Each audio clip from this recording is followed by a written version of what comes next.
Iniciando a aula de hoje, falaremos sobre moldes de injeção. O molde de injeção é uma unidade completa capaz de produzir moldagens e suas cavidades contêm as formas e dimensões do produto desejado. O molde é colocado na máquina de injeção e recebe em sua cavidade o material plástico fundido, que é levado para o seu interior por pressão exercida pela unidade injetora. Portanto, o molde de injeção é a montagem de uma sequência lógica de placas, contendo em seu interior as cavidades. Ao projetar um molde de injeção, nós temos que levar em consideração alguns itens, dentre eles o peso, o tamanho e o desenho da peça que se pretende produzir. Isso nos leva, por exemplo, a determinar o número de cavidades possíveis na área desse molde, qual o local mais adequado para colocar as entradas de injeção e também qual o número de cavidades permitidas nessa área do molde.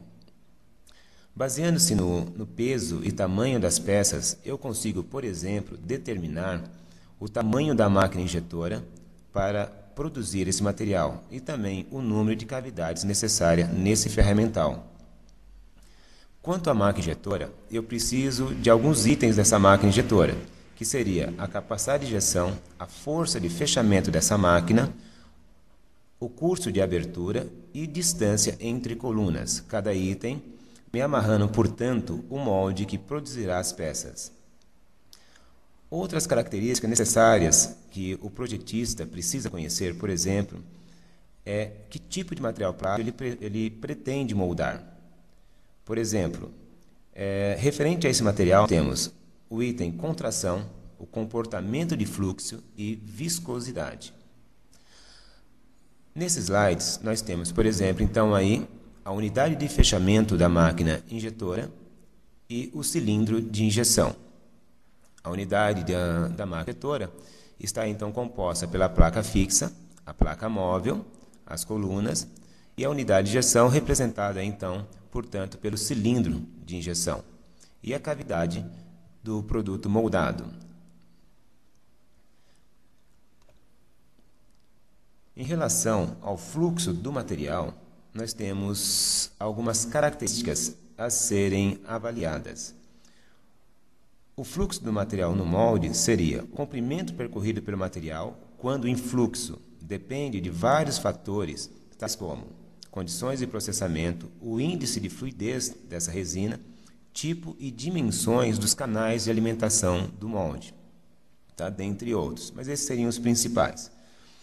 Por essa razão, é difícil obter valores precisos desses dados.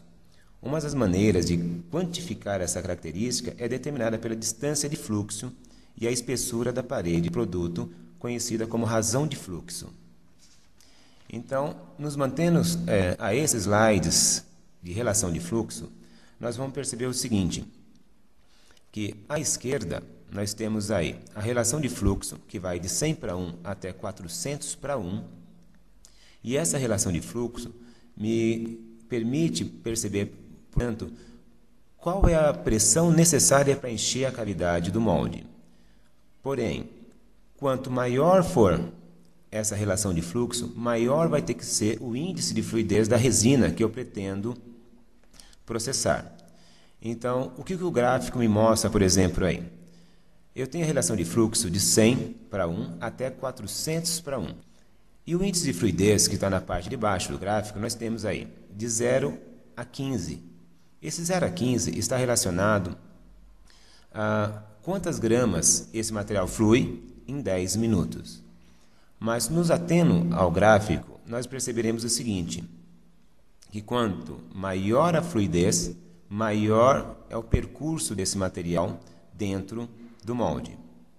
Então, ou seja, se eu tivesse uma resina com índice de fluidez 5, eu conseguiria preencher uma peça de menor dimensão linear do que uma resina com 15 de índice de fluidez. É lógico que o índice de fluidez está diretamente amarrado, portanto, à espessura da parede. Então, ou seja, a relação de fluxo que amarra a espessura da parede e o índice de fluidez, nós temos a seguinte relação. Quanto maior a